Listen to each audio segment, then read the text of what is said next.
नमस्ते गुरुजी। जय गुरुजी महाराज। जय गुरुजी साध संगत जी। शुक्राना गुरुजी महाराज द मल्टीलिंक जूम सेवादार टीम की तरफ से आप सबका हार्दिक स्वागत है। आज हमारे बीच में संगीता डबराल और शशांक अंकल जी उपस्थित हैं, जो कि संगत शेयरिंग के लिए आए हैं। Over to you Anil Seth uncle, आपका बहुत बहुत स्वागत। सेशन को मैनेज करें प्लीज। जय गुरु जी।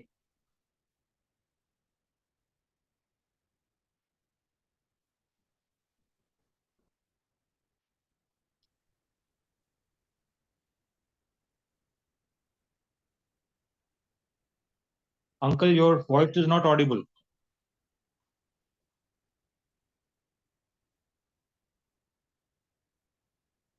जय गुरु जी अंकल।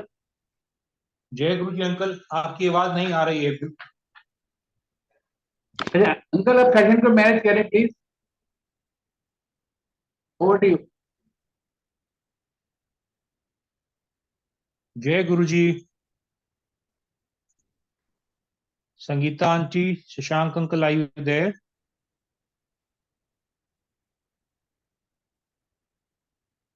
जय गुरु जी।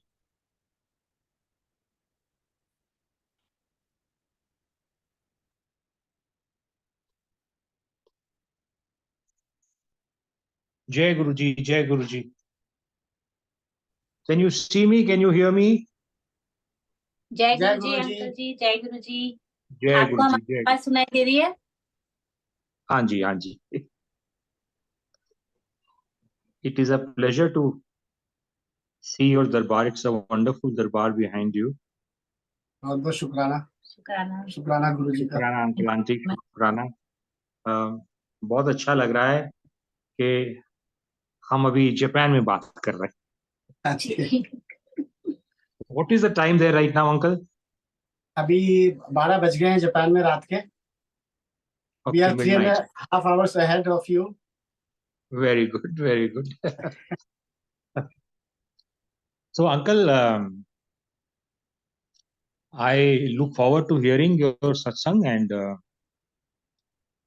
I'm sure it is going to be a very elevating experience. Definitely. So, off to you, uncle. ठीक। नमस्ते गुरु जी। नमस्ते गुरु जी की सारी प्यारी प्यारी जय साध गुरु। संगत को जय गुरु जी। शुक्राना सबसे पहले गुरु जी महाराज का कि उन्होंने हमें अपने चरणों में जगह दी, हमें इस काबिल समझा कि हम उनकी संगत बन सकें और उनकी राह पर चल सकें। शुक्राना गुरु जी महाराज दा मल्टीलिंगुअल फेसबुक ग्रुप का भी, इन्होंने आज हमें ये ब्लेस्ड सब सत्संग सुनाने के लिए अपने साथ सम्मिलित किया। सुरेश वासन अंकल जी का भी शुक्राना और सारी आपकी टीम का अनंतम शुक्राना हमें चांस देने के लिए। और गुरु जी की तो कृपा हम सब पर है ही और आगे भी सारी संगत पर बनी रहे, यही प्रार्थना करती हूँ, यही कामना करती हूँ। और कोई भी भूल चूक हो जाए हमसे तो हमें क्षमा करें। यही कोशिश रहेगी हमारी कि जो गुरुजी हमसे बुलवाना चाहते हैं वही हम बोलें और सारी संगत तक हम गुरुजी की महिमा का, उनकी ब्लेसिंग्स का गुणगान पहुंचा सकें, यही हमारी कोशिश रहेगी। तो मैं पहले अंकल को रिक्वेस्ट करती हूँ कि वो थोड़ा बताएं। जय गुरु जी। शुक्राना गुरु जी का और जापान की सारी संगत की तरफ से बाकी पूरी संगत को हमारा प्रणाम और गुरु जी का बहुत बहुत शुक्राना कि हमें आज ये सेवा दी गई है। और हमें बड़ी खुशी भी है कि भाई हम लोग इतनी दूर से जुड़ रहे हैं। देखिए, दूर पास तो कुछ नहीं है, जो गुरु जी की पूरी संगत है वो आपस में एक परिवार की तरह जुड़ी हुई है। और मतलब यही है कि हम लोग कैसे गुरु जी से जुड़े और कहाँ से क्या कनेक्शन हुआ। तो अब हम अगर पीछे मुड़ के देखते हैं अपना टाइम, तो हमें जापान में आए हुए अब पूरे 30 साल हो गए हैं। तो उस हिसाब से देखा जाए तो कभी ऐसा सोचा भी नहीं था कि हम ऐसे गुरु से जुड़ेंगे। क्योंकि कोई भी एक आम इंसान जैसे इंडिया में हम लोग रह रहे हैं, एक जॉब के लिए दूसरी कंट्री में आए, ये सोचते हैं कि चलो कुछ साल जॉब करेंगे, फिर थोड़ा पैसा जोड़ के वापस चले जाएंगे। लेकिन शायद गुरुजी ने जो लीला रची हुई थी वो आज हमें समझ आती है। जैसे कि हम लोग यहाँ आए, नौकरी की, बिजनेस शुरू किया, फिर गुरुजी से जुड़े। और सबसे बड़ी जो गुरुजी ने सेवा दी है वो आंटी संगीता आंटी को दी थी, कि उन्होंने जापान में सबसे पहला सत्संग शुरू किया था। क्योंकि जो भी और दूसरी संगत है, जैसे वो जापान का नाम सुनते हैं, जब कोई नई संगत इंडिया से आती है यहाँ पे, तो सबसे पहले वो सब लोग ये ढूंढते हैं कि अरे जापान हम आए हैं, पता नहीं यहाँ पे सत्संग होते कि नहीं होते। बेचारे ढूंढते रहते हैं इधर उधर, लेकिन गुरुजी उनको कहीं ना कहीं से जोड़ देते हैं। तो उनको भी बड़ी खुशी होती है और हमें भी बहुत खुशी होती है कि भाई हम लोगों ने यहाँ पे, गुरुजी ने हमको सेवा दी, वो शुरुआत की जापान में, और आज जो है बहुत सारी संगत जुड़ गई है। तो यहाँ पे पूरे महीने भर में करीब 10 से 12 सत्संग होते हैं पूरे टोक्यो में। कल भी हमारे घर पे सत्संग था, तो सुरेश अंकल ने कल बोला था हमें करने के लिए, लेकिन कल थोड़े से काफी बिजी थे सत्संग की वजह से, तो हम लोग कर नहीं पाए। उसके लिए बहुत बहुत सॉरी हमारी तरफ से। और क्योंकि बाकी अगर वो टाइमिंग का भी थोड़ा सा डिफरेंस था, नहीं तो अगर सत्संग के बाद हम लोग जुड़ सकते थे तो वो भी बहुत अच्छा होता कि हम सबके साथ जुड़ते। तो अब यही है कि हमारी जो जर्नी जो शुरू हुई है, जैसा मैंने अभी बताया कि गुरुजी ने हमको 30 साल पहले यहाँ भेजा, शायद उन्होंने यही चाहा था कि हम लोग यहाँ पे सत्संग शुरू करेंगे गुरुजी का, और यहाँ से जो है संगत को जोड़ेंगे। तो वो गुरुजी ने लीला रची थी। लेकिन हमें तो कुछ नहीं पता उस बारे में कि गुरुजी की क्या लीला है। लेकिन सब लोग जैसे बोलते हैं कि जो भगवान से आदमी का है या गुरु से जो जुड़ने का होता है, जब बहुत ही दुखी होता है तो वहां से उसकी शुरुआत होती है। तो हम लोग जैसे इंडिया से यहाँ पे इतने साल से हैं, तो गुरुओं के बारे में ऐसा कुछ हमें पता ही नहीं था। और जो पहले और इधर उधर के गुरुओं के बारे में सुना था, तो थोड़ी सी इमेज ठीक नहीं थी। लेकिन हमारे जो गुरुजी हैं, उन्होंने कहाँ से हमारा हाथ पकड़ा। तो मतलब हमें भी, मतलब जब सोचते हैं तो लगता है कि शायद हमारे पिछले कर्म कुछ अच्छे रहे होंगे, जिसकी वजह से गुरुजी ने हमें चुना और ये सेवा दी। तो हमारी, वैसे तो गुरुजी के साथ जो हम जुड़े हुए हैं वो तो शायद जन्मों जन्मों से जुड़े हुए हैं।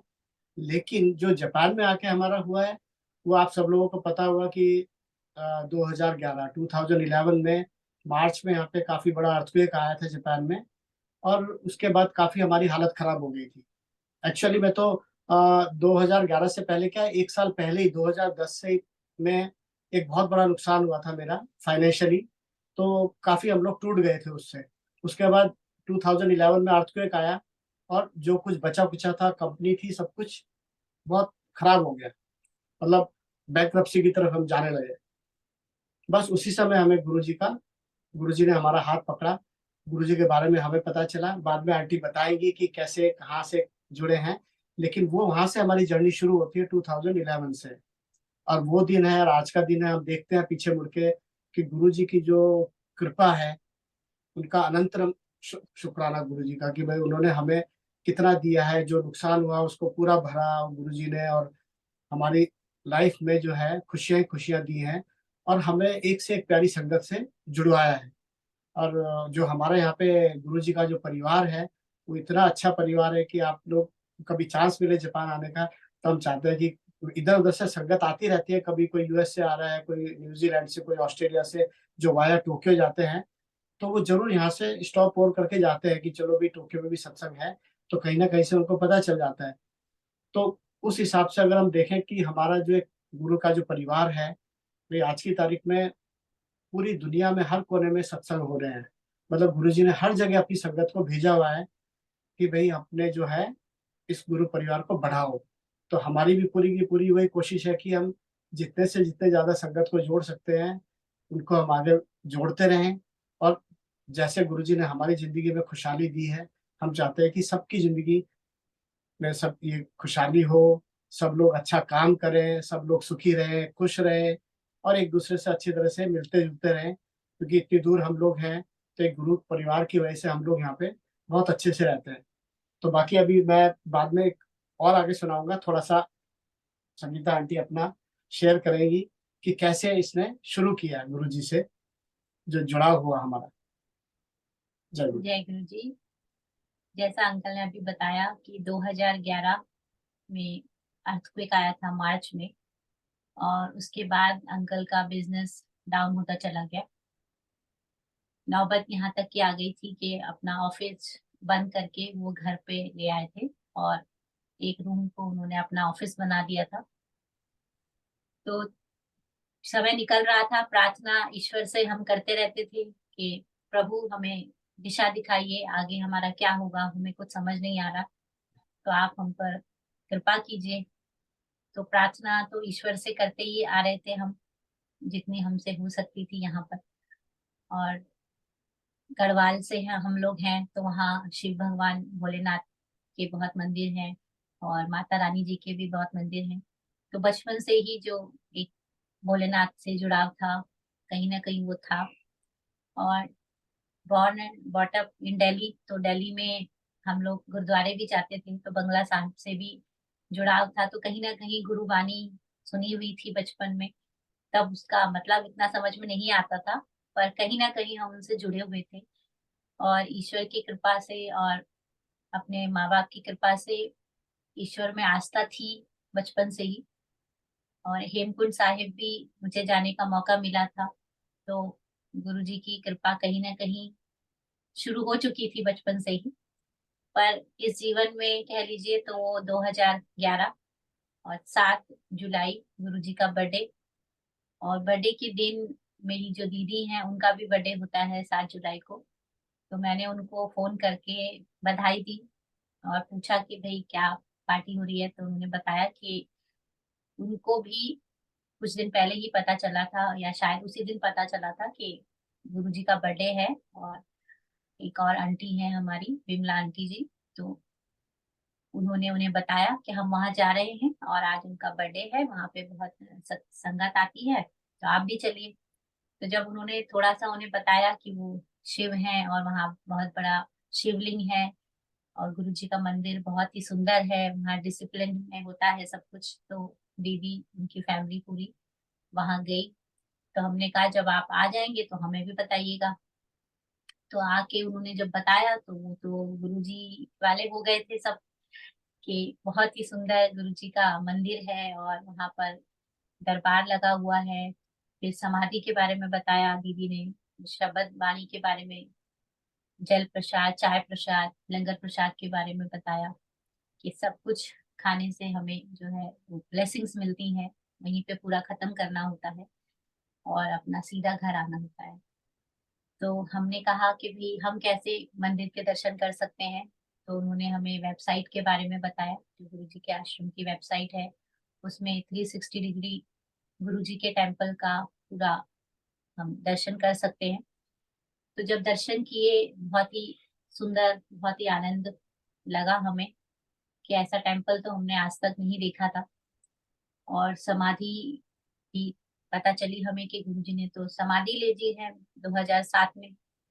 तो मन में ये प्रश्न हुआ कि गुरुजी, हम तो इस समय बहुत तकलीफ में हैं और हम चाहते हैं कि आप हमारा मार्गदर्शन करें, लेकिन आप तो समाधि ले चुके हैं, तो हमें कौन गाइड करेगा, हमें कौन रास्ता दिखाएगा कि हम इस दिशा में जाएं, या हम आपकी ही दिशा में जा रहे हैं, ये हमें कौन समझाएगा। तो वहां से हमारी जर्नी शुरू हुई। मन में प्रार्थना करती रहती थी जब भी पूजा करती थी तो, और गुरुजी ने बहुत जल्दी हमारी प्रार्थना को सुना, स्वीकार किया। इसी घर के किचन में एक दिन मैं सुबह उठी तो मुझे बहुत फ्रेग्रेंस आई गुलाबों की, और घर में कोई अगरबत्ती नहीं जल रही थी, कोई गुलाब के फूल नहीं थे। तो मन में ये हुआ कि भी कैसे, तो अपने अंकल को उठाया मैंने जाके, तो उन्होंने मैंने बताया कि ऐसे ऐसे मुझे फ्रेग्रेंस आ रही है, तो वो आए, उन्हें तो नहीं आ रही थी। तो मुझे बड़ा आश्चर्य हुआ कि भाई ऐसा कैसे कि मुझे आ रही है और इन्हें नहीं आ रही है। फिर उन्होंने कहा भाई अब तुम्हें आ रही है, ठीक है, अच्छी बात है, मुझे तो नहीं आ रही है। फिर बात आई गई हो गई, फिर मैं अपने काम में लग गई, और बाद में मैंने दीदी से फोन करके पूछा कि आज मेरे साथ ऐसा हुआ है। तो उन्होंने भी पता करके बताया कि ये तो गुरुजी के आने का साइन है। जब गुरुजी आते हैं तो फ्रेग्रेंस आती है, और जरूरी नहीं है कि वो परिवार के सारे सदस्यों को आए। तो जिसको आनी होती है उसी को आती है। तो मैं तो बहुत ही खुश हो गई। तब ये भी नहीं पता था कि गुरुजी का शुक्राना करना होता है, मंत्र जाप करना होता है, कि गुरुजी आए हैं। बट खुशी हुई, गुरुजी ने हमें रास्ता दिखा दिया, ये बता दिया कि मैं तुम्हारे साथ हूँ, तुम मेरी राह पर चल सकती हो, मेरी तरफ बढ़ सकती हूँ। तो कहीं ना कहीं वो आश्वासन मुझे गुरुजी से मिला। फिर मन में दूसरी क्वेश्चन आ गया कि गुरुजी अब मेरे अंकल जी को भी आ जाए खुशबू, और आप उनको भी विश्वास दिलाइए कि भाई मैं हूँ, मैं तुम्हारे साथ हूँ। तो इस तरह से मन में मेरे अरदास चल रही थी गुरुजी से, और गुरुजी ने वो भी बहुत जल्दी सुनी। और कॉरिडोर में मेरे अंकल को भी एक दिन फ्रेग्रेंस का अनुभव हुआ, गुरुजी का अनुभव हुआ, और उन्होंने आके मुझे बताया। और तो मुझे नहीं आ रही थी, तो लेकिन मैं बहुत खुश हुई कि गुरुजी ने मेरी अरदास सुन ली, और गुरुजी ने इनको भी जो है अपने होने का एहसास दिला दिया कि मैं कहीं नहीं गया हूँ, मैं था, मैं हूँ, और मैं हमेशा रहूंगा तुम्हारे साथ, अपनी सारी संगत के साथ। बस तुम मेरे साथ अपना कनेक्शन बनाओ और मुझे याद करो। तो वहां से जर्नी शुरू हुई। उसके बाद मेरे अंकल जी को मौका मिला इंडिया जाने का, उनका कुछ काम था, उसके लिए ये इंडिया गए। और मेरी दीदी इनको एक सत्संग में ले गई। तो आगे मैं चाहूंगी कि अंकल जी थोड़ा सा बताएं अपना एक्सपीरियंस। हाँ, तो ये तो हमारा था कि हमें कैसे गुरुजी से हम जुड़े, मतलब जुड़े मीन्स कि हमें थोड़ा सा जो, मतलब आप कह सकते हो कि थोड़ा सा विश्वास, क्योंकि हमें पता नहीं है। सिर्फ हमें एक वेबसाइट देख के गुरुजी का स्वरूप उसमें देख के हमें लगा कि चलो एक भगवान से हमारा जुड़ाव हुआ है। लेकिन एक अंदर से जो जो फीलिंग आती है वो नहीं आई थी उस समय। तो ठीक उसी समय मेरे को 2011 में ही इंडिया जाने का चांस मिला। मतलब मैं मेरे को मेरा काम था कुछ ऑफिस का, तो मैं दिल्ली गया। तो अपनी अ, आंटी की सिस्टर के घर पे मैं रुका था। तो एक दिन बीच में 4-5 दिन का मेरा प्रोग्राम था, उसमें से उन्होंने एक दिन के लिए बोला कि बीच में तुम्हारी आज छुट्टी है, उस दिन शायद कुछ ईद थी या कुछ था। तो उन्होंने बोला कि कोई एक सत्संग है और वहाँ पे लंगर वंगर भी होगा गुरुजी का। तो मैंने कहा चलो, अब थोड़ा सा तो हमें पता ही है, तो जरूर अटेंड करेंगे। तो नोएडा में कोई सत्संग हुआ था, काफी टेंट वेंट लगा हुआ था वहाँ पे, तो गए तो बड़ा अच्छा लगा वहाँ का जो एटमोसफियर था। गुरुजी के बड़े बड़े स्वरूप लगे हुए थे, गुरबाणी चल रही थी, तो बहुत अच्छा लगा। एक मतलब पॉजिटिव वाइब्स वहाँ से मिली मेरे को। और लंगर छक के हम लोग घर आ गए। तो एक उस समय तक भी नॉर्मल था। और ये है नवंबर 2011 की बात है। अब मैं वापिस आ गया, तो तब इसकी दीदी ने मेरे को एक छोटा सा एक पोस्ट कार्ड वाला स्वरूप दिया गुरुजी का, जो हमारे पीछे जो गुरुजी का बड़ा वाला स्वरूप लगा है उसी का एक छोटा वाला था। तो वो पहला हमारे पास स्वरूप आया था गुरुजी का, जो मैं उस समय लेके आया था। तो तब तक हमने थोड़ा थोड़ा गुरुजी को रोज सुबह उठ के अपना जैसे पूजा करते हैं, अगरबत्ती जलाना, दिया जलाना घर में जैसे करते हैं, तो वो शुरुआत हुई वहां से। उसके बाद 2-3 महीने बाद फिर मेरे को अपने काम से फिर इंडिया जाना पड़ा, क्योंकि एक इंडिया में कोई एग्जीबिशन करनी थी हम लोगों को जापानीज की। तो उसके लिए कुछ अरेंजमेंट्स थे। और एक मैं स्पॉन्सर ढूंढ रहा था एक्चुअली में, क्योंकि एग्जीबिशन काफी बड़ी थी वो। और जो ऑर्गेनाइजर थे उन्होंने मेरे को बोला, क्योंकि मेरा ट्रैवल का भी काम था और आईटी का भी था, तो उस समय वो ट्रैवल से रिलेटेड था। तो उस समय जो उसका जो पूरा ऑर्गेनाइज करना था उसको एग्जीबिशन को, उसके लिए एक स्पॉन्सर की जरूरत थी, और टाइम नहीं था बिल्कुल भी। क्योंकि मैं जनवरी में लास्ट गया था उस समय, और उसके बाद मार्च में वो एग्जीबिशन होनी थी। और थोड़ा बहुत अरेंज करके वापस आया इंडिया में, भी पता किया अपने जो हमारे काउंटर पार्ट्स थे कि कोई स्पॉन्सर ढूंढो, कुछ करो। तो वो जनवरी का महीना था, मैं वापस आ गया, 1 महीना और निकल गया, तब तक हमारे पास कोई स्पॉन्सर नहीं था। लेकिन जब मैं जनवरी में जब दोबारा मैं जब गया था इंडिया, तो उससे पहले तो गुरुजी का एक सत्संग अटेंड कर चुका था मैं ऑलरेडी इधर नोएडा में 2011 नवंबर में। लेकिन जब मैं जनवरी में गया था, तो मैं फिर से दीदी के साथ में हम लोग वहां गए गुरु जी के बड़े मंदिर। उन्होंने कहा बड़े मंदिर हैं वहां चलते हैं, तो मैंने कहा जरूर चलते हैं। तो वहां गए तो उस समय ऐसा लगा कि अब सारे के सारे काम गुरु जी, क्योंकि लोगों के सत्संग भी सुने थे पहले और यूट्यूब में भी देखना शुरू किया था, तो लगा कि अब हमारे भी काम गुरु जी सब लोग जो है आराम से बना देंगे। तो ये सोच के मैं गुरुजी के ऊपर छोड़ के आ गया कि गुरुजी अब आप ही को करना है, मेरे को तो कोई स्पॉन्सर मिल नहीं रहा है, अब टाइम भी नहीं है, तब आपको ही करना है। मैं उनके पास हाथ जोड़ के और वापस जापान आ गया। और ऐसा करते करते फरवरी का महीना आ गया और उसके 1 महीने बाद एग्जीबिशन होनी है और कुछ अरेंजमेंट ही नहीं हुआ है। तो अचानक क्या हुआ कि एक दिन हम लोग किसी सेमिनार में थे यहाँ पे जापान में, और मेरे को एक जापान के किसी लोकल नंबर से कॉल आ रही है। तो मैं उस समय सेमिनार में था तो फोन नहीं उठा पाया मैं अपना। तो करीब 8 या 9 मिस कॉल थी। तो क्योंकि हम लोग बिजनेस करते हैं तो कोई भी कॉल आती है तो उसको रिप्लाई करना ही है, जरूर है। कोई भी आदमी हो सकता है, कोई बिजनेस से रिलेटेड है, कुछ भी है। तो जैसे वो सेमिनार में बीच में शाम को हमारा थोड़ा सा ब्रेक हुआ 10 मिनट का, तो मैंने फटाफट उनको कॉल बैक किया कि भाई आपकी काफी सारी कॉल आई है मेरे को। तो पता चला कि वो इंडिया से कोई 2-3 लोग आए हुए थे और उनकी कुछ बिजनेस मीटिंग्स थी। तो किसी ने इंडिया में कोई हमारे जान पहचान के एक जापानीज लेडी है, उन्होंने हमारा फोन नंबर दिया था कि शशांक है, उसको जापानीज आती है अच्छे से, तो वो आपकी हेल्प कर देंगे आपकी मीटिंग्स वगैरह में एज ए इंटरप्रेटर। तो उन्होंने बोला हमें इंटरप्रेटर का काम करवाना है। तो मैंने बोला कि ठीक है, चलो किसी ने आपको नंबर दिया है तो मैं अपने दूसरे जो मेरे अपॉइंटमेंट्स हैं उनको मैं थोड़ा शेड्यूल चेंज करता हूँ और मैं आपके साथ एक, उन्होंने बोला एक दिन की हमारी कुछ मीटिंग्स हैं तोशिबा वगैरह में इधर उधर करके। तो मैंने कहा ठीक है चलो, मैं किसी कोई मेरे लिए यहाँ तक आया है कि भाई हेल्प करेगा, तो मैंने सोचा कि चलो उनको मैं टाइम अपना देता हूँ। तो दिन भर उनके साथ मैं मीटिंग्स में गया, उनकी हेल्प की, इंटरप्रिटेशन का काम किया। और शाम को उन्होंने बोला कि शशांक यार हम ऐसा करो कि हमें आज कोई जापानीज खाना खिलाओ यहाँ पे जापानीज रेस्टोरेंट में लेके। तो मैं, जो नॉर्मल हम जैसे जापानीज रेस्टोरेंट होते हैं टिपिकल स्टाइल के, इजाकाया उनको बोलते हैं, तो मैं उनको वहां पे ले गया। तो वहां बैठ के हम लोग खाना वाना खा रहे थे। तो वो ऐसे ही पूछने लगे मेरे से, जो कंपनी के जो ओनर थे, कि तुम कब आ रहे हो इंडिया। तो मैंने उनको बताया कि ऐसे ऐसे मेरी एग्जीबिशन है नेक्स्ट मंथ, तो मैं उस समय आऊंगा, तो आप लोग भी आना, क्योंकि वो डॉल्स एग्जीबिशन थी जापान की। तो उन्होंने कहा कि चलो ठीक है, मिलते हैं जब आप आओगे तो।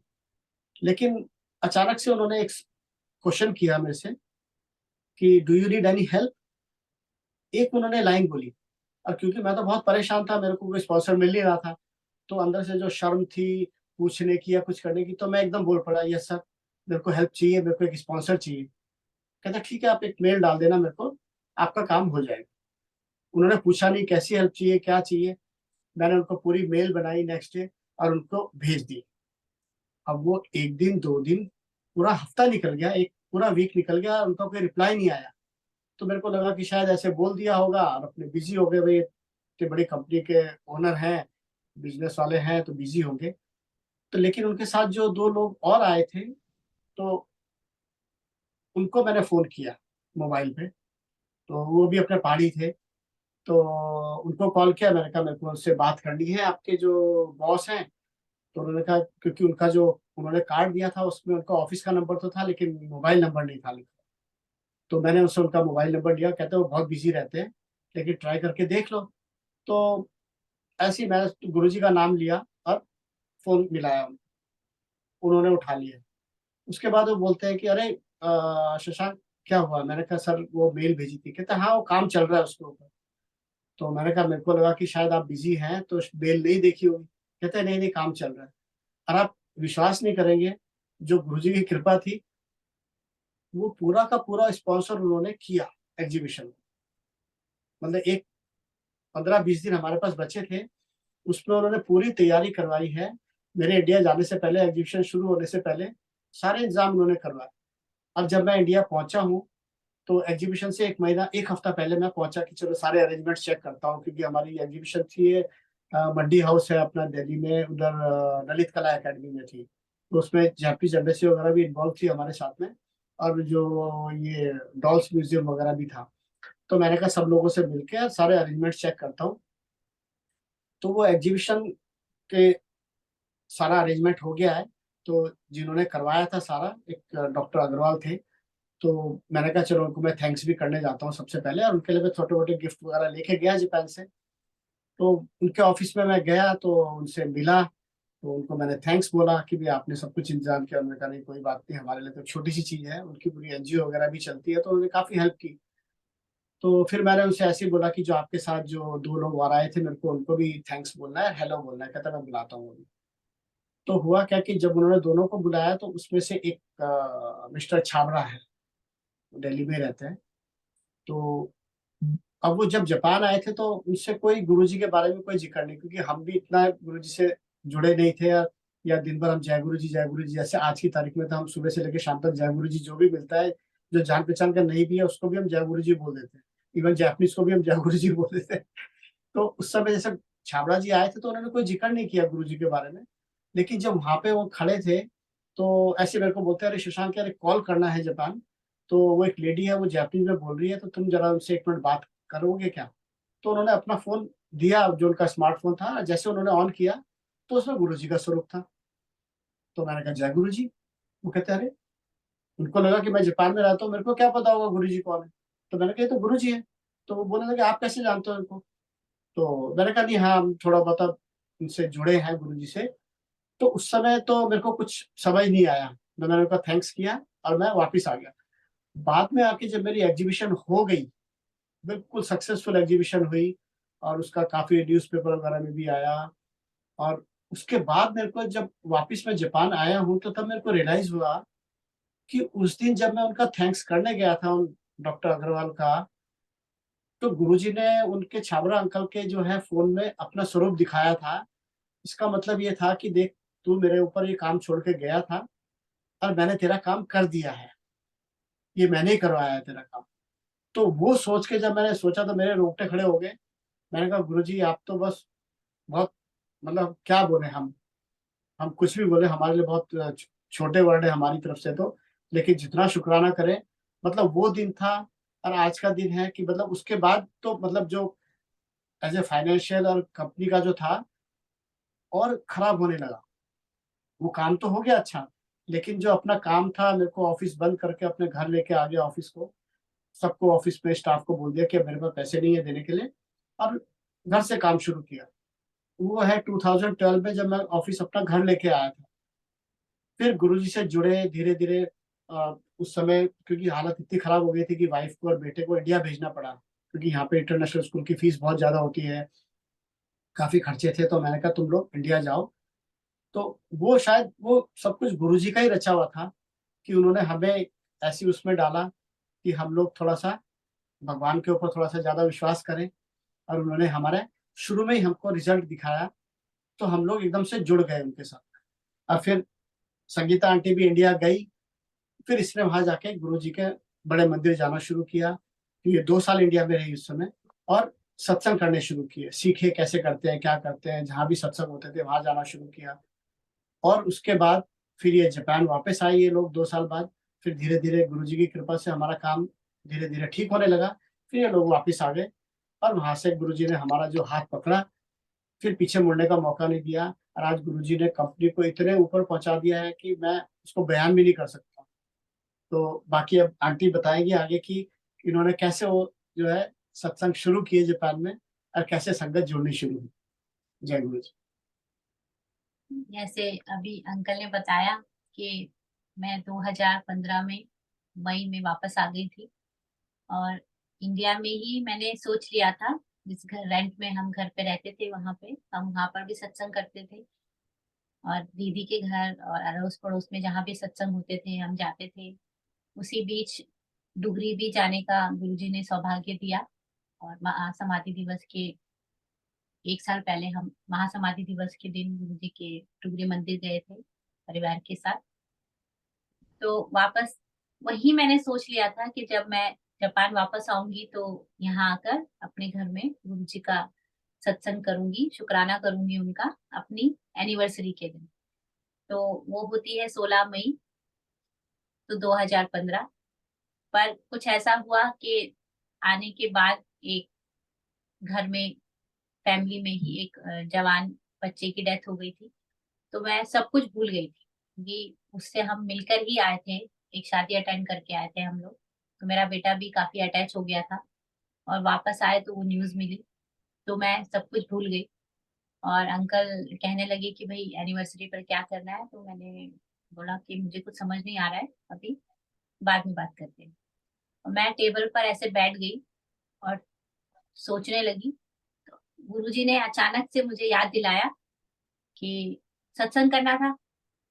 और मेरे को एकदम से मैं खड़ी हुई और मैं एकदम से गुरुजी ने ही वो मुझे सूझी दी कि मैंने अंकल को जाके बोला कि सत्संग करना है। मैंने बोला अचानक से, मैंने बोला हाँ, मैंने तो ये सोचा हुआ था और सत्संग करना है, तो आज आप ऑफिस जाओगे तो मैं पीछे से सारा सफाई वफाई करूंगी घर की पूरा। और हम 16 को, चांस की बात था कि उस दिन सैटरडे था, तो हमने कहा कि अपने 2-4 दोस्तों को, फ्रेंड्स को हम बुला लेते हैं साथ में। और उनको थोड़ा सा, उन्होंने, जब मैं इंडिया में थी तो 2-3 लोगों को शशांक ने गुरुजी के बारे में थोड़ा बहुत बताया था, और उनको छोटे से स्वरूप भी गुरुजी के दिए थे पॉकेट में रखने के लिए। और तो उनको थोड़ा बहुत पता था गुरुजी के बारे में, बट ज्यादा डिटेल में नहीं पता। तो मैंने कहा मैं उनको बस इतना बोलूंगी कि घर में पूजा है और इस तरीके से 2 घंटे शब्द चलेंगे, आपको लंगर प्रसाद मिलेगा, वो खाना है, बाकी हम आपको बाद में बताएंगे। तो वहां से गुरुजी ने शुरुआत करी अपने सत्संग करवाने की। तो फिर 16 मई 7 से हमारा कनेक्शन, और गुरुजी ने वो शुरुआत की। संगत आई, उनको भी बहुत अच्छा लगा। जब वो यहाँ से गए तो उनको अपने जीवन में कुछ बदलाव महसूस हुए और उन्हें भी बहुत सुकून मिला, शांति मिली, और उन्होंने भी गुरुजी के बारे में और जानने की कोशिश की। फिर गुरुजी ने ही ये बुद्धि डाली मन में कि अब मुझे हर महीने जो है सत्संग करना है, उनका शुक्राना करना है, क्योंकि हम अपने घर वापस आ गए। अंकल का काम थोड़ा थोड़ा धीरे धीरे बढ़ रहा था, तो हर महीने मुझे सत्संग करना है, ये बात गुरुजी ने ही मन में डाली, शुक्राना करना है। तो अंकल थोड़ा सा परेशान हो गए थे कि ये अभी तो काम धीरे धीरे बढ़ा है और खर्चे बढ़ रहे हैं, और आंटी एक और खर्चे की बात कर रही हैं। पर मैंने कहा कि कुछ नहीं, सब गुरुजी की कृपा है, सब हो जाएगा, और हम अपना हाथ से लंगर बनाएंगे घर पर और अपना गुरुजी का शुक्राना करेंगे। तो वहां से शुरुआत हुई, और धीरे धीरे जो संगत है, जो आती थे हमारे फ्रेंड्स, वो 2 से 4 हुए, 4 से 20 हुए, और इस तरह से बढ़ते गए कि आज 17 जुलाई को टोक्यो में सत्संग हुआ था। एनुअल सत्संग किया पूरी संगत ने मिलके, तो उसमें 150 संगत ने पार्टिसिपेट किया। और जैसा अंकल ने बताया कि हर महीने जो है संगत, धीरे धीरे संगत ने कहा कि क्या हम भी अपने घर पे गुरुजी का सत्संग कर सकते हैं, तो कहा बिल्कुल, गुरुजी की मर्जी, आप भी जरूर कीजिए। और उस तरीके से संगत ने अपने घर में सत्संग करना शुरू किया। इस बीच गुरुजी ने कभी ड्रीम में भी दर्शन दिए, कभी अंकल को भी दिए, कभी मुझे दिए। फ्रेग्रेंस आना, बटरफ्लाईज का दिखना, और जो और संगत थी जिनको हम गुरुजी के बारे में बताते थे, उनको भी उसी तरीके एक्सपीरियंस होने शुरू हुए। कभी किसी को फ्रेग्रेंस आ रही है, कभी गद्दी पर उनको ओम दर्शन हो रहे हैं, कभी भोलेनाथ के दर्शन हो रहे हैं, कभी साईं बाबा के दर्शन हो रहे हैं। तो इस तरीके से उन लोगों ने भी गुरुजी की प्रेजेंस को महसूस किया। और सबको बहुत आश्चर्य हुआ कि जैसे हम पुरानी संगत के सत्संगों में सुनते आते हैं कि गुरुजी प्रैक्टिकल करके दिखाते हैं। अगर हम गुरुजी के साथ डायरेक्ट कनेक्शन करते हैं तो वो हमें अपनी प्रेजेंस, अपने का एहसास जरूर कराते हैं, और सारी चीजें जो भी हम उनसे बातें करते हैं वो सुनते हैं और हमें उसका जवाब देते हैं, चाहे वो संगत के थ्रू दे, सत्संग के थ्रू दें या शब्द वाणी के थ्रू दें। तो धीरे धीरे वो सारी संगत को समझ आने लगा, और और संगत की भी जर्नी स्टार्ट हो गई गुरुजी के साथ। हमारी एक जापानीज आंटी है, पड़ोसन है, वो भी गुरुजी के सत्संग अटेंड करती हैं। और हमने कुछ समय पहले, अभी तो 2-3 साल हो गए, एक बार जापानीज में भी गुरुजी की जीवनी को यहाँ से टेलीकास्ट किया था। अब दोबारा हम एक बार फिर से उसका टेलीकास्ट करेंगे। तो जापानीज में जैसे अंकल जी ने, सुरेश वाचन अंकल ने अलग अलग लैंग्वेजेस में उसको, गुरुजी की बुक को, गुरुजी के ग्रंथ को जो है ट्रांसलेशन शुरू करवा दिया है। उसी तरह आगे कोशिश रहेगी कि जापानीज में भी उसकी ट्रांसलेशन हम लोग कर पाए। गुरुजी की इच्छा हुई तो जरूर उसमें हम सफल होंगे। तो इस तरीके से वो जापानीज आंटी भी जुड़ी, और हमारे ऑफिस में चार्टर्ड अकाउंटेंट है जापानीज, उन्होंने भी हमारी कंपनी के ग्राफ को देखा कि जीरो से कहाँ कंपनी को गुरुजी ने पहुंचाया है। तो वो भी सत्संग में आते हैं, उनकी फ्रेंड्स भी आती है। तो अभी धीरे धीरे जापानीज जो संगत है वो भी आनी शुरू हुई। जो दूसरी संगत है उनके घर में भी जापानीज जो उनके फ्रेंड्स हैं वो आते हैं, और हमने उनको धीरे धीरे थोड़ा थोड़ा समझाना शुरू किया कि आप गुरुबानी को सुनिए, आपको नहीं भी समझ में आती तो कोई बात नहीं, गुरुजी इसे सुनने के लिए कहा करते थे कि आप सुनिए, और उसको समझने की जरूरत नहीं है। अगर समझ आ जाती है तो बहुत अच्छी बात है, नहीं तो आप बस उसके ऑरा में बैठिए और ब्लेसिंग्स को लेकर आप घर जाइए। एक कोरोना काल की बात मैं करना चाहूंगी कि कोरोना में गुरुजी ने सारी संगत पे अपनी रहमत बरसाई, और पूरे कोरोना काल में कोई भी बीमार नहीं पड़ा यहाँ पर, और हर महीने सत्संग वैसे ही होते रहे जैसे पहले होते थे। उससे पहले ही कहूँ बताऊंगी कि गुरुजी की कृपा से मेरा बेटा जो था उसका लंदन में गुरुजी ने एडमिशन करवाया ड्रामा स्कूल में, और जनवरी 2020 में 29 जनवरी को दीदी की बड़ी बेटी की शादी थी, और 12 फरवरी को छोटी बेटी की शादी थी। 14 फरवरी को जिन आंटी ने, विमला आंटी ने हमें जोड़ा गुरुजी से, उनके बेटे की शादी थी, और गुरुजी ने वो सारी शादियां अटेंड करवाई हमसे। हम वहां गए, शादियां अटेंड की। सभी शादियों में गुरुजी के सत्संग हुए, और सत्संग, शादी से पहले सत्संग हुए, शादी से पहले ही हम लोग गुरुजी का कार्ड, गुरुजी के लिए कार्ड लेकर बड़े मंदिर गए थे तीनों, और वहाँ हम गुरुजी को इनवाइट करके आए थे। तो गुरुजी की कृपा से सारे काम हमारे अच्छे से हो गए, और जब हम वापस टोक्यो आ गए, बेटा भी लंदन चला गया शादी अटेंड करके, उसके बाद कोरोना शुरू हुआ।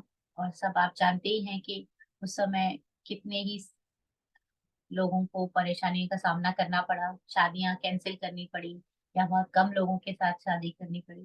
पर गुरुजी की कृपा से उन दोनों की शादियां इतनी सुंदर गुरुजी ने करवाई, और हमें इतना एंजॉय करवाया, क्योंकि उनको पता था कि उसके बाद कोरोना शुरू हो जाएगा और फिर हम सब अपने अपने घरों में बंद हो जाएंगे।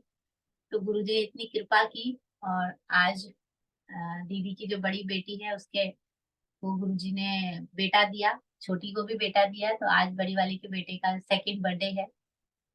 उसको भी, वो भी गुरुजी की ही ब्लेसिंग है। दोनों को गुरुजी ने एक एक बेटा ब्लेस किया, और ये सब कोरोना काल में होता चला गया।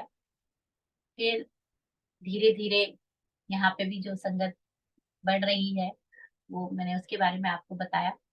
और अब मैं आपको अभी जो रिसेंट हमारे साथ एक सत्संग हुआ है, वो जीवन को बिल्कुल बदल देने वाला हुआ है। बहुत शुक्राना है गुरु जी का, तो वो मैं आपके साथ जरूर शेयर करना चाहूंगी। गुरु जी का बर्थडे सेलिब्रेशन हमेशा होता है घर में गुरु जी की कृपा से, तो तैयारियां उसकी चलती है। 2 महीने पहले अचानक ही मुझे इंडिया से, इंडिया भी नहीं, एक आंटी है, वो बाहर रहती हैं, उनका मैसेज आता है कि आप मुझे अपने गुरुजी के ग्रुप में ऐड कर लीजिए, टोक्यो वाले में।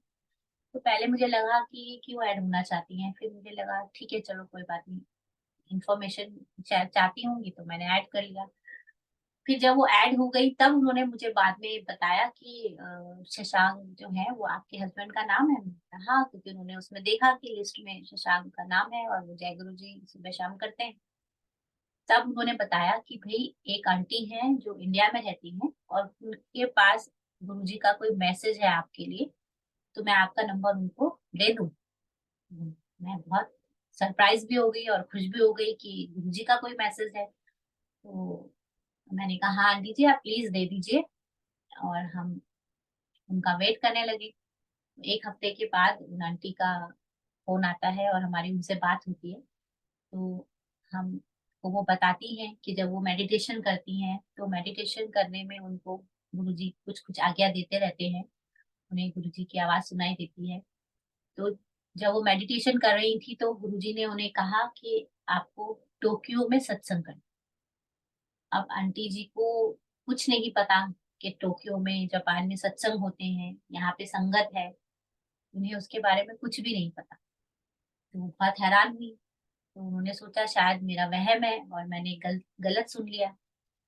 फिर उनको गुरुजी की आवाज आती है कि आपको 5 को जाना है, 6 को पहुंचोगे और 7 को बर्थडे के दिन सत्संग।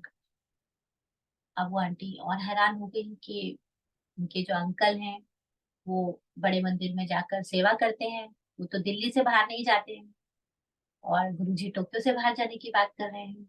उन्होंने धीरे से गुरुजी को कहा कि गुरुजी, मेरे अंकल तो सेवा करते हैं मंदिर में। तो गुरुजी ने उनको थोड़ा सा डांट लगाकर कहा कि वो उससे भी बड़ी सेवा है और आपको वहां जाना है। फिर भी अंकल जी थोड़ा सा लाइटली ले रहे थे कि शायद। फिर एक बार फिर गुरुजी की आवाज उनको सुनाई देती है और उनको बोलते हैं गुरुजी कि गुस्सा करके कि वो बहुत लाइटली ले रहा है, सुन नहीं रहा है, आपको 100% जाना है। उन्होंने आप गुरुओं का गुस्सा नहीं देखा है, इस तरीके से उन्हें डांट पड़ती है, तब वो अंकल जी सीरियस हो जाते हैं।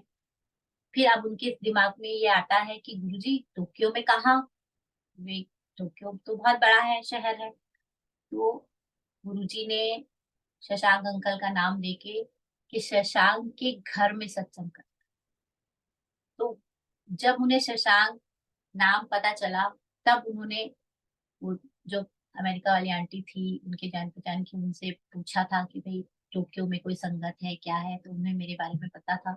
तो तब उन्होंने वो देखने के लिए कि इस ग्रुप में कोई शशांक नाम का भी है, उसके लिए उन्होंने अपने आप को ऐड करवाया था। तो सारी लीला हमें समझ में आई गुरुजी की कि वो उनको संगत को यहाँ भेजना चाह रहे। तो वहां से उनसे हमारी बात हुई और हम बहुत खुश हो गए। हमने कहा हाँ जी, सत्संग तो होता है गुरुजी का, गुरुजी के घर में ही सेलिब्रेशन होता है, बर्थडे है गुरुजी का तो हर साल सेलिब्रेशन होता है। तो वो भी खुश हो गए और वो पूरी फैमिली के साथ आ गए यहाँ पर। फिर जब यहाँ पे जो संगत थी वो भी बहुत एक्साइटेड थी कि गुरुजी ने किसी संगत को इंडिया में, जिनको हम जानते नहीं हैं, जिनके बारे में हमें पता ही नहीं है, उनको यहाँ वो भेज रहे हैं, तो कुछ तो खास होगा। तो हम वेट कर रहे थे। तो अब मैं थोड़ा सा पीछे जाती हूँ कि जून के शुरुआत में मेरे अंकल की रिप्स में, मई में फोन आया था। हाँ मई में अंकल आंटी का फोन आया था और ये बात हुई थी हमारी। और जून शुरुआत में ही बिना किसी कारण के, बिना किसी कोई एक्सीडेंट के, बिना किसी चोट के, मेरे अंकल ड्राइव भी करते हैं, कुछ कुछ भी ऐसा नहीं हुआ। और अंकल के यहाँ रिब्स में पेन होना शुरू हो गया सडनली।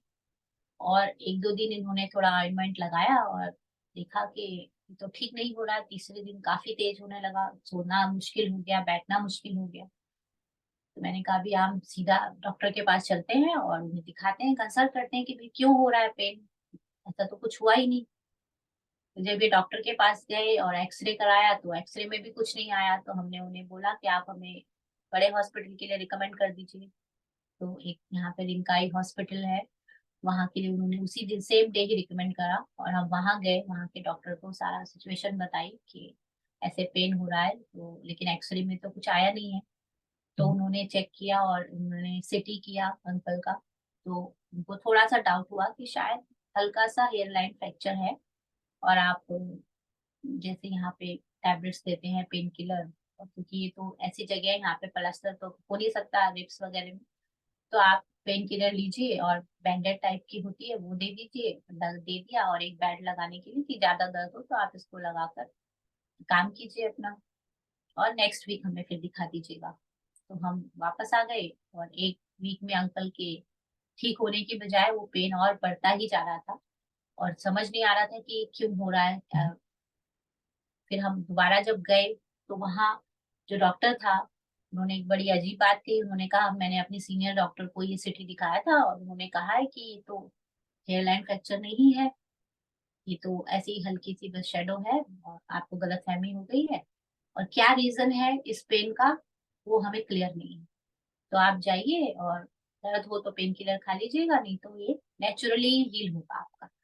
अब हम ये सुन के बहुत सरप्राइज हो गए, हमको समझ नहीं आया कि ऐसा कैसे हो सकता है कि पहले तो बोला फ्रैक्चर है, अब बोल रहे हैं फ्रैक्चर नहीं है। तो फिर दर्द क्यों हो रहा है, किस कारण से हो रहा है, आप उस रीजन को देखिए, ढूंढिए। लेकिन उनको समझ नहीं आ रहा है कि भाई रीजन तो हमें पता ही नहीं है और आप चाहिए। और हम लोग चले आए। फिर हमने 1-2 फ्रेंड्स से बात की तो उन्होंने कहा आप सेकंड ओपिनियन लीजिए। तो हम दूसरे हॉस्पिटल गए वहां पे हमने सारी उनको बात बताई, समझाई और ये बताया कि ऐसे ऐसे हुआ है और सिटी में हुआ, ऐसे बता रहे हैं कि कुछ नहीं है। तो उन्होंने वहां पे फिर 2-3 एक्सरे लिए और जो बोन थी उसका नंबर भी 7 था। वो 7 नंबर के बोन में ही अंकल को दर्द हो रहा था। जब डॉक्टर ने ऊपर से काउंट करके हाथ लगाया तो अंकल को बहुत जोर से दर्द हुआ।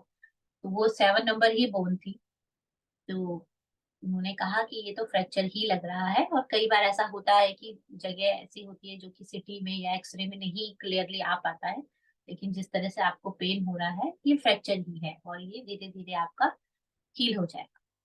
तो हमें थोड़ा सा शांति मिली। पर अब हम गुरुजी वाले हैं तो गुरुजी की कृपा से इतने सत्संग सुनते हैं और इतना ज्ञान गुरुजी ने दे दिया था कि 90% जो गुरुजी हैं वो हमारे कष्ट कम कर देते हैं और सिर्फ 10% ही हमें भोगने होते हैं।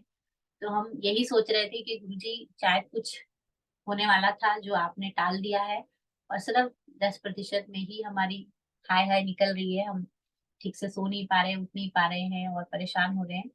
और बड़ा होता कुछ तो क्या होता। और सारी संगत या जो फ्रेंड्स थे वो हम सबसे पूछ रहे थे कि भाई कैसे हो गया, ऐसा कैसे हो सकता है, आपके कहीं लगी होगी, कुछ हुआ होगा। हमने कहा ऐसा कुछ हुआ ही नहीं है, बस ये अचानक ही शुरू हुआ है और कोई रीजन नहीं है। हमें समझ नहीं आ रहा है कुछ भी। तो सब बड़े हैरान थे कि ऐसा कैसे, ये एक मिस्ट्री हो गई थी। बट चल रहा था। और फिर आंटी से बात होना, इंडिया से संगत का आना और गुरुजी का बर्थडे सेलिब्रेशन घर पे हुआ और संगत भी बहुत आई। तो गुरुजी ने यहीं पर फिर से उन आंटी जी को मेडिटेशन में ये दिखाया कि अब तू इनको बता कि मैंने तुझे यहाँ पर क्यों भेजा। तो वो आंटी जी भी बहुत हैरान हुई और काफी इमोशनल हो गई थी। वो भी, उनकी भी आंखों से आंसू निकल रहे थे और उन्होंने बताया कि गुरुजी ने मेरे हस्बैंड को नई लाइफ बख्शी है।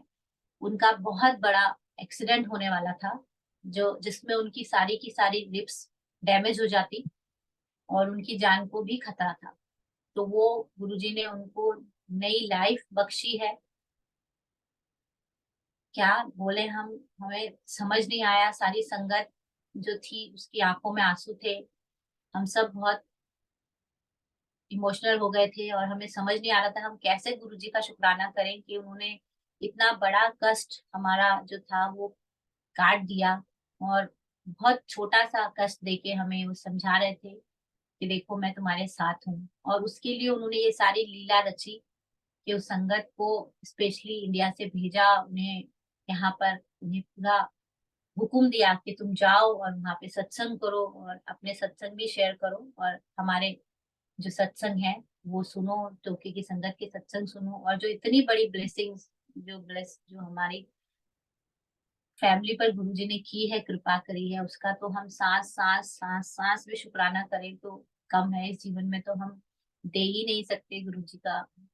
कोई भी संगत नहीं दे सकती, बस हम उनका शुक्राना ही कर सकते हैं और कुछ भी हमारे पास शब्द नहीं है। बस अब उस दिन के बाद से हमें बहुत तसल्ली हो गई कि ये गुरुजी ने जो है लीला रची थी और अंकल का इतना बड़ा कष्ट काटा, हमारी फैमिली का इतना बड़ा कष्ट काटा था, जिसकी बदौलत आज वो आप सबके सामने बैठे हैं और हम सत्संग आपको अपना सुना पा रहे हैं।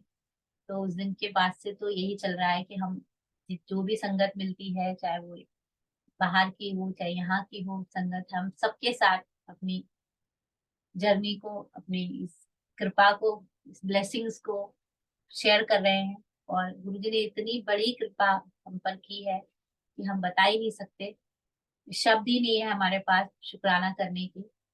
तो अंकल कुछ बोलना चाहेंगे? बहुत बहुत शुक्राना है गुरु जी का।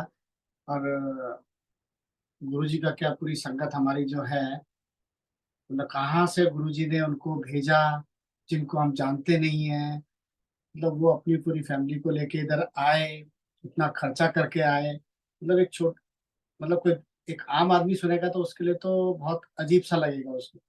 सिर्फ हमारी जो गुरुजी है, गुरुजी की जो संगत है, वही उस चीज को समझ सकती है और उन ब्लेसिंग को।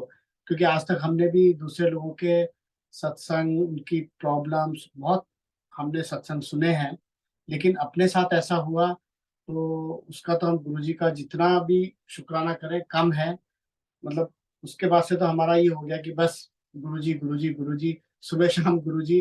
और ये है कि दूसरे लोग जो भी किसी तकलीफ में है, बस गुरुजी सबको ऐसी ब्लेसिंग देते रहे अपनी, सबके कष्टों को जो है उनका निवारण करते रहें, और उनके जो है जो बुरे कर्म है उनको काटते रहे। हमने भी बुरे कर्म किए होंगे तो गुरुजी ने उनको सिर्फ 10% में छोड़ दिया। तो मैं पिछले 3 महीने से काफी पेन में था, अब जाके थोड़ा कम हुआ है, लेकिन गुरुजी की कृपा है। अब तो यही होता है कि कोई तकलीफ भी आती है तो हम उसको भी ब्लेसिंग लेके कि गुरुजी की ब्लेसिंग है, और वहां से हम सोचते हैं कि चलो जो भी होना था गुरुजी ने उसको थोड़ा कम करके हमें दिया है, तो ये तो हमें भुगतना है, तो वो तो हम भुगतेंगे ही, और उसको ब्लेसिंग लेके समझ के भुगत रहे हैं। और आगे आने वाला टाइम सबका अच्छा होगा, हमारा भी अच्छा होगा। तो यही प्रार्थना करते हैं गुरु जी से कि सबके ऊपर कृपा बनाए रखें और सारी संगत को खुश रखें। जय गुरु जी। अभी और अंकल कितना टाइम है हमारे पास और कुछ शेयर करने के लिए?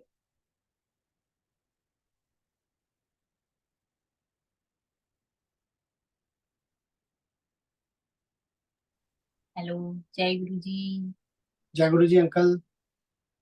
जय गुरु जी, जय गुरु जी, देवराल अंकल, विशाख अंकल, हाँ जी, जय गुरु जी, जय गुरु जी। गीता आंटी, बहुत ही प्यारा सत्संग शेयरिंग आपने की है।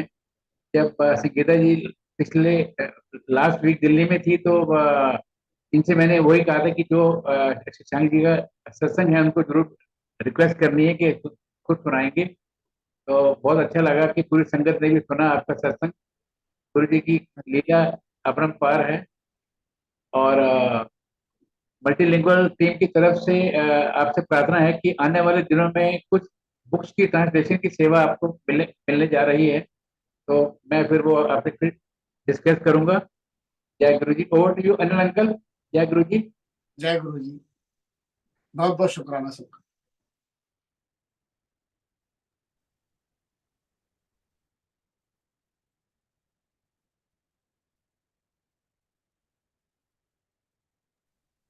Anil Seth uncle, are you there? I am there. Please please. Uncle, अगर कुछ और सत्संग सुनाने हैं तो हम और सत्संग भी शेयर कर सकते हैं अगर समय है तो। मुझे तो बहुत अच्छा लग रहा है आपका सत्संग सुन के। एंड मुझे बस एक चीज याद आ रही है, गुरुजी हमेशा कहा करते थे कि जो फिजिकली जितनी दूर बैठा है मुझसे, गुरुजी अपने दरबार में बताते थे कि जो उनकी गद्दी के पास जितना पास बैठते थे, तो गुरुजी कहते थे मेरी नजर उन पे बाद में जाती है। जो सबसे पीछे बैठा है, दरबार में सबसे दूर बैठा है, गुरुजी की नजर उस पे पहले जाती थी। एंड सही बात। गुरुजी उन पे पहले कृपा करते थे। तो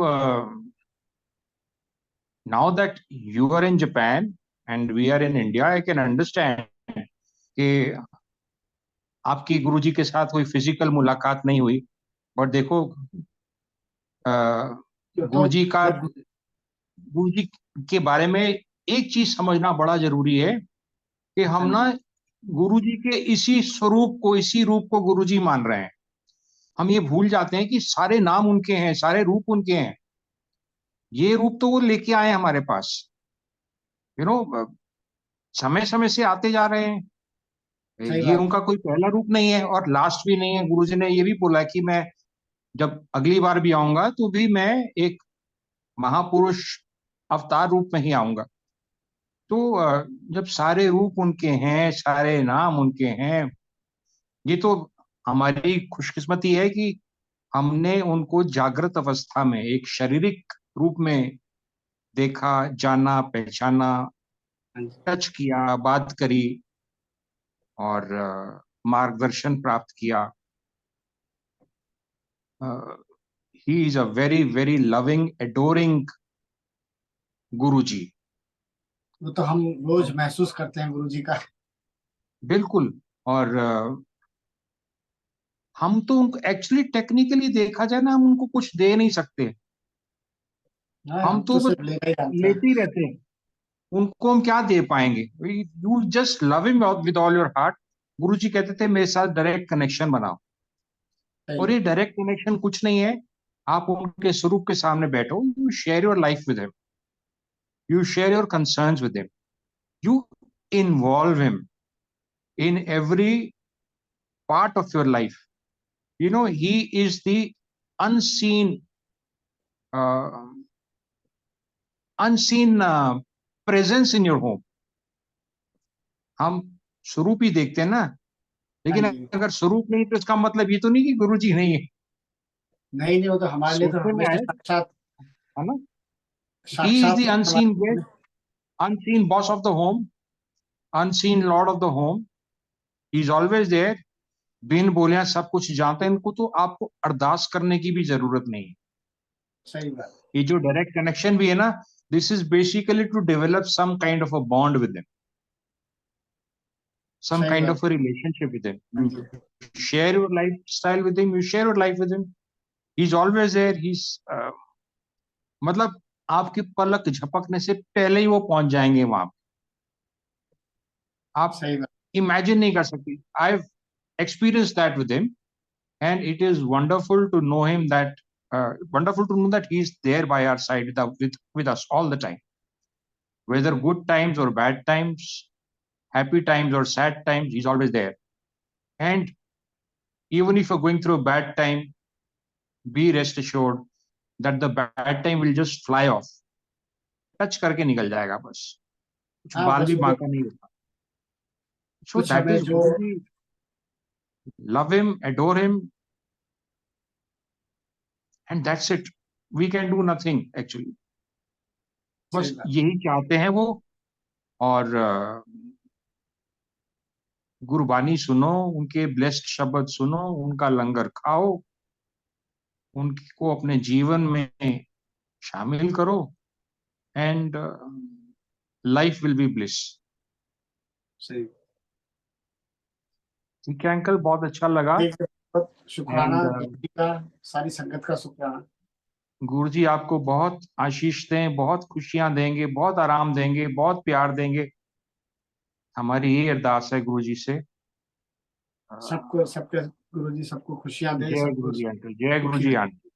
जय गुरु, जय गुरु। मैं कोई जय ऐड करना चाहूंगी कि इसी संगत के सत्संग के बाद 7 जुलाई के बाद अभी 8 अगस्त को मैं इंडिया आई थी और गुरुजी का शुक्राना करने के लिए, और बड़े मंदिर गई।